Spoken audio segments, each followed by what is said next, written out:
o'zbeklik 1 minut ko'p. 1 minut, 5 minut, 3 minut, yarim soat. O'zbekcha vaqt bor, Alisher aka, siz tushunmagansiz. Bizning O'zbekistonda vaqt boshqacha o'tadi. Butun dunyoda boshqacha o'tadi, bizda boshqacha o'tadi. Siz buni tushunmagansiz-da. Nukus, Xiva, Buxoro, Andijon, Fergana, Kokan. Xitoy odam ular gapning sheshe. O'zbek odam sese. R harfini g' qilishadi-yu. Regardez-moi deb yoziladi. O'qilishi regardez-moi. Keyin.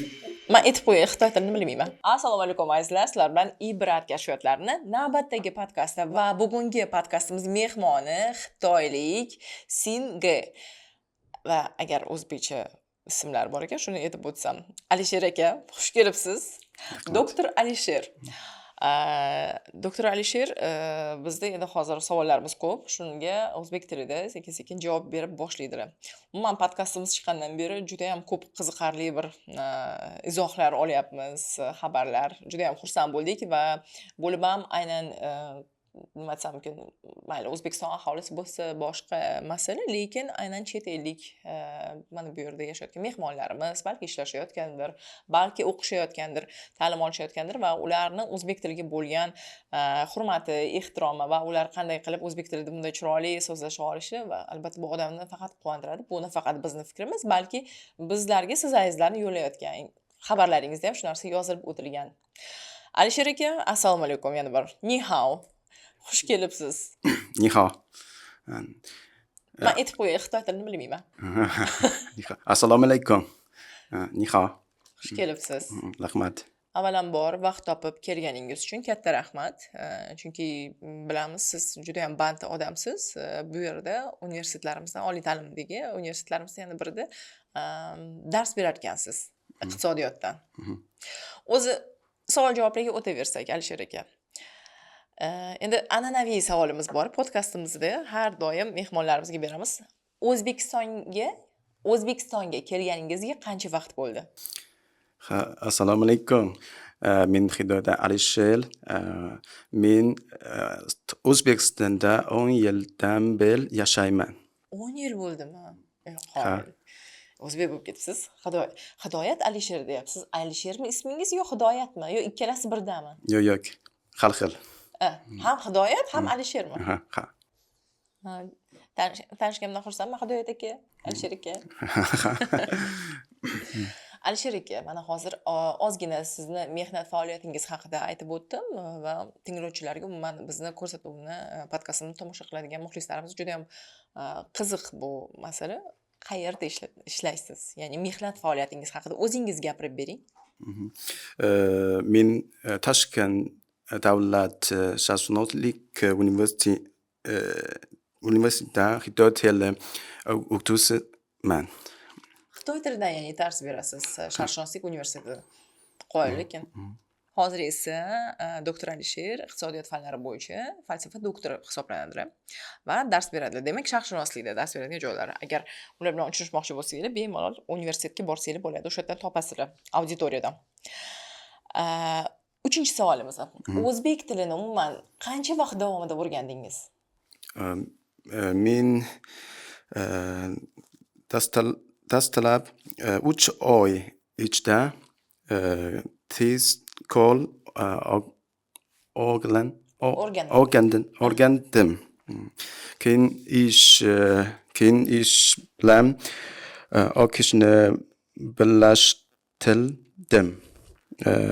Ham ishlab, ham o'qidingiz. Ha. Hozirgacha har bir talabam mening o'qituvchim.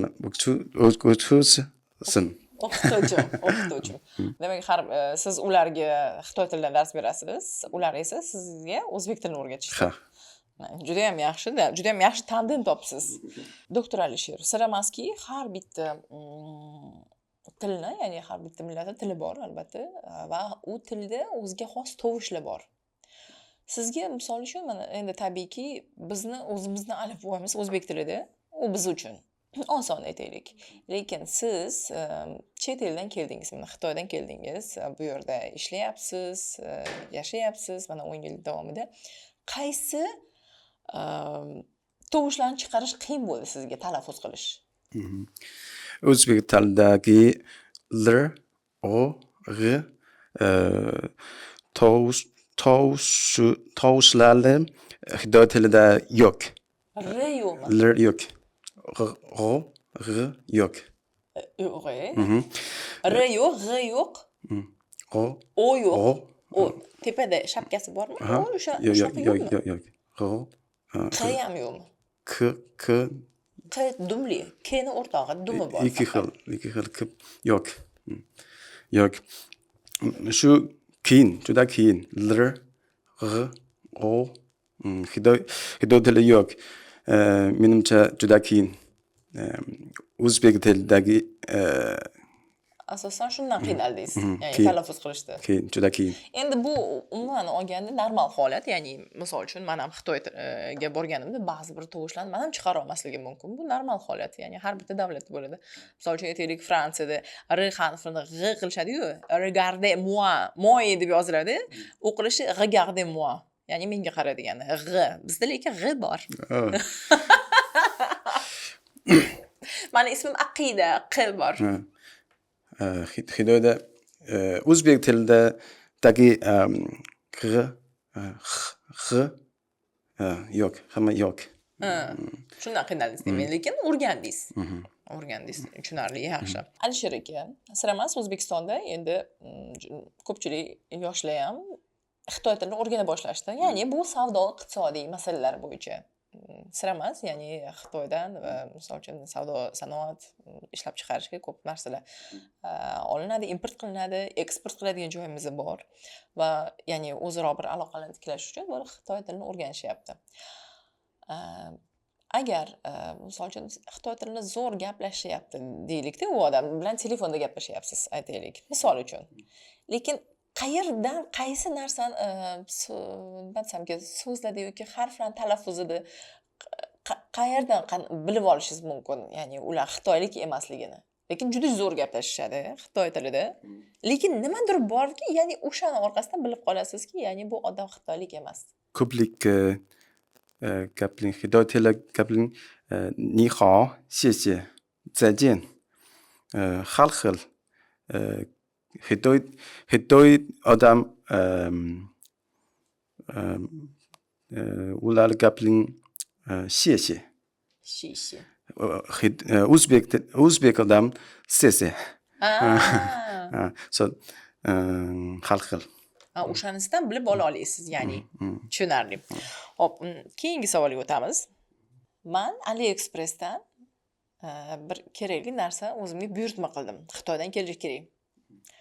Lekin Xitoyda AliExpress aytayaptiki, biz hozir jo'nata olmaymiz, chunki bizda yangi yil deyapti.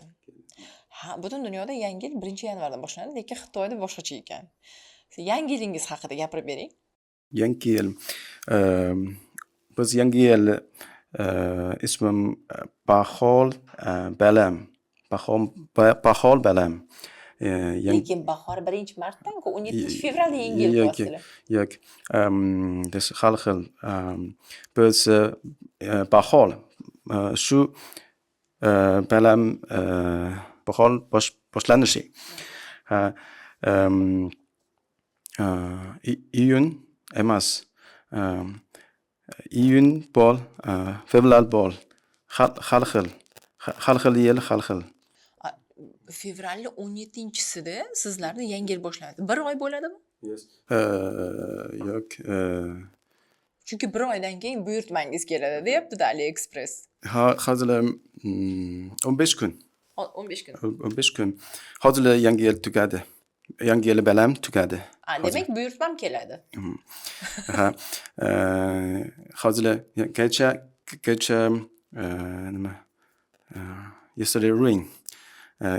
Kecha tugadi balam. Demak, tushunarli. Demak, 17-fevralda Xitoyda rasman yangi yil va u 15 kun bo'ladi. Va 15 kun bo'ladi. Yangi yil yangi yashi kelajak. Yangi 15 kun tugadi. Yangi yoshi kelajak. Ishonch til. Alisher aka, o'zbek madaniyati yoki urf-odatlarida sizga eng ko'p yoqadigani va yoqmaydigani? Men O'zbekistonda katta kichik bir-birini hurmat qilishni yaxshi ko'raman. Xitoyda ham shunga o'xshash an'ana bor. Lekin O'zbekiston Xitoydan yaxshiroq, ammo qilinadi. Xitoyliklar ishda juda ko'p. Shuning uchun oilaga aytib bor, kelishga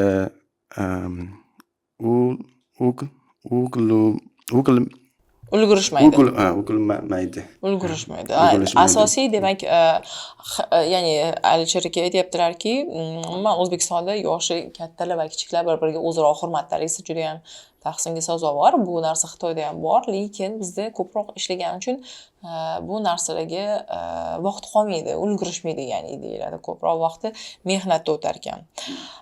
Yoqmaydigan tomonlaricha. O'zbeklik 1 minut ko'p. 1 minut, 5 minut, 3 minut, yarim soat, bilmayman. Ular ko'p 1 minut. Men I don't like. O'rtoqlar biz aytamiz. Lekin biz uchun o'zingizlar ham o'sha erkaklardan qoldi. Aka, hozir 5 minut oradan yillar o'tdi. O'sha narsani aytayaptilar hozir. 1 minut bu bizdan. Shuning uchun Alisher aka, sizga 1 minut deyishdimi, 1 daqiqa deyishdimi, siz so'rang. O'zbekcha 1 minutmi yo nemischa 1 minutmi? Nemischa 1 minut bo'lsa bu 1 minut, o'zbekcha bo'lsa 1,5 soatlik.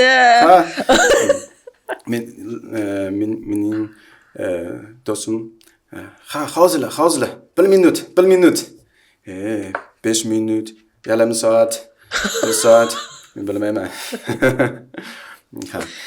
Bitta sizga emas aytmoqman, mana yaxshi emas, lekin mana o'zimizga bilinmas ekan deb. Biz misol uchun 1 minut desa, mana shunaqaga o'rganib qolganmiz.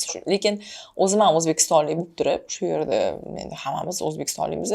Lekin men ham nima qilaman bu narsani so'rab olaman. O'zbekcha 1 minutmi yo nemischa 1 minutmi?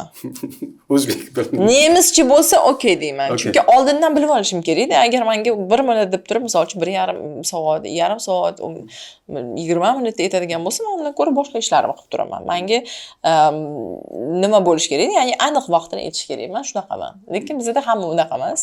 Afsuski, hozir qilib yuboraman. Keyin xo'p bo'ladi degan so'z sizga hech narsani eslatmayaptimi? Xo'p.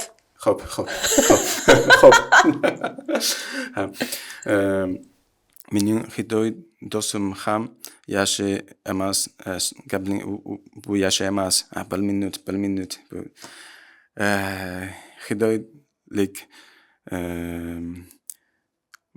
1 minut, 20 minut bo'ladi. Biz shunday qancha vaqt shu yerda bilmayman. Tushunarli. Vaqt masalasi to'g'ri. Bu narsani avvalambor hamma o'ziga bir savol berish kerak. O'zingizda ham bo'lgan. Hozir 5 minut telefon qilib oradan 1-2 kun o'tdi. Endi 5 minut o'tgan bo'ladi. Bu o'zbekcha vaqt bor, Alisher aka, siz tushunmagansiz. Bizning O'zbekistonda vaqt boshqacha o'tadi. Butun dunyoda boshqacha o'tadi, bizda boshqacha o'tadi. Siz buni tushunmagansiz-da. Sizningcha til o'rganishda eng foydali manba nima? Kitob o'qishmi? Veb-saytmi yoki film ko'rish? Menimcha til o'rganishda eng yaxshi usul yo'q. O'zingizga mos keladigan usul yaxshi dil, film, veb-sayt yoki kitob bo'lsin. Lekin muhim bir narsa bor. Chet el o'rganishda ko'proq gaplashishga harakat qilish kerak. Ya'ni amaliyot bo'lish kerak, gaplashib turish kerak. Bu narsaga qo'shilaman, chunki meni o'zimda ham shunaqa bo'lgan. Amaliyotma gaplashib turgan. O'qituvchiga bormaganman, kurslarga bormaganman til o'rganishni, lekin shu amaliyot orqali tilni o'rganganman. Lekin agar amaliyot yo'qolib qoladigan bo'lsa, odam hatto o'z ona tilini ham unutib qo'yish darajasiga yetib qolar ekan, agar gaplashmasa uzoq muddat o'zini ona tilisida. Fikringizga juda ham to'liq qo'shilaman. Amaliyot o'rtoqlar, til o'rganishda amaliyot. Alisher aka, sira emas, endi biz ushbu ibrat kashfiyotlari podkastimizga aynan xorijlik, lekin O'zbekistonda yashab, ishlayotgan, o'qiyotgan insonlarni taklif qilamiz, ya'niki ular o'zbek tilida gaplashadi. Lekin ko'pchiligi taklif qilsak, ularni podkastimizga yo'q deyishadi, kameradan uyalishadi. Yoki o'zbek tilini noto'g'ri gapirib qo'yamanmi deb uyalishar ekan. Sizni taklif qildik va taklifimizga yo'q demasdan rozi bo'ldingiz. Sababi nimada? Men o'zbek tilida gaplashgandim keldi. Demak, qo'rqmadingiz. Demak, sizga amaliyot kerak. Ko'p. Nimasidan uyalaman dedingiz-da? Qiyin. Yo'q, qiyinlikka qiyin, lekin mana siz uyalmasdan, bu narsadan bir xavotir olmasdan nima bo'lar ekan deb keldingiz. Ya'ni bu siz uchun amaliyot. Tushunarli. Xo'p, Alisher aka, men sizga o'zbek maqollarini aytaman va siz unda nima tushunganingizni aytasiz. Demak, ketdik. Birinchi savolimiz. Birinchi maqolamiz, ya'ni maqolamiz. Ish ishtaha ochar, dangasa ishdan qochar. Nimani tushundingiz? Doimiy lavsda harakat qilish, o'z bilim va ko'nikmalarni oshirish, yaxshi holatni shaklashi kerak. Bu hokimga qarish so'zga o'xshaydi.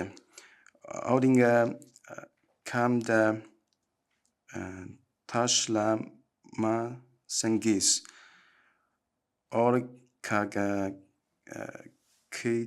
chekinasiz. Men uzundan uzoq, lekin to'g'ri narsa tushunibdilar. Okay. Keyingi maqolamiz. Ikkita qo'chqorning kallasi bir qozonda qaynamas. Qo'chqor bilasizmi nima? Nima? Qo'chqor. Qo'chqor. Yang. Sheep. Qo'y. Qo'y eri. Qo'chqor. Eri. Husband of sheep. Yes, it goes qo'chqor in Uzbek.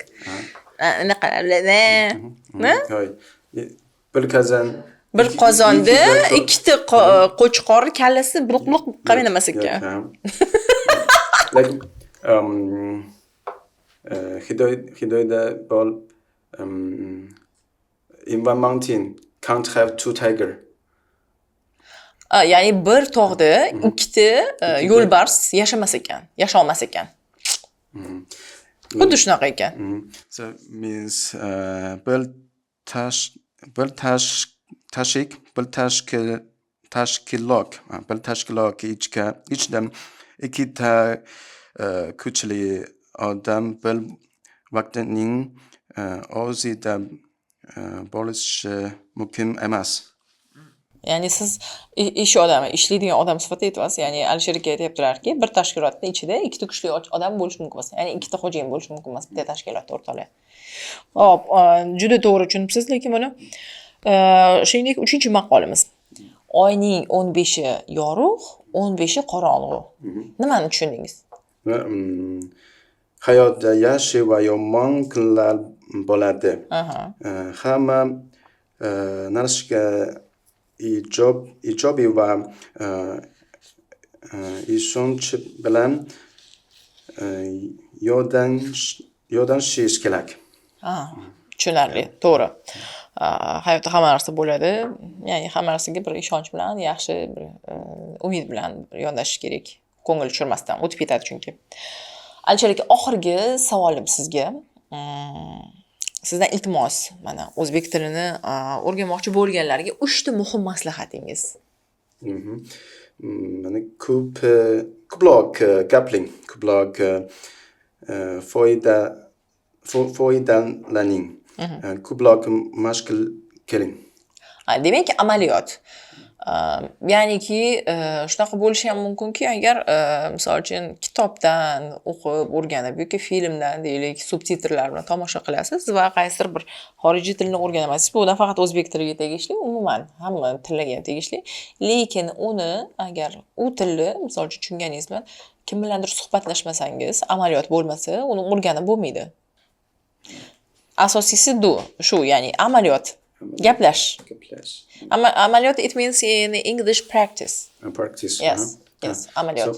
So should do more practice. Amaliyot. Amaliyot ko'p. Ko'proq amaliyot qilish kerak. Ko'proq amaliyot. Ko'proq gapling. Ayniqsa bozorga qo'yib yuborish kerak. O'zingizdan bozorga tushib turasizmi?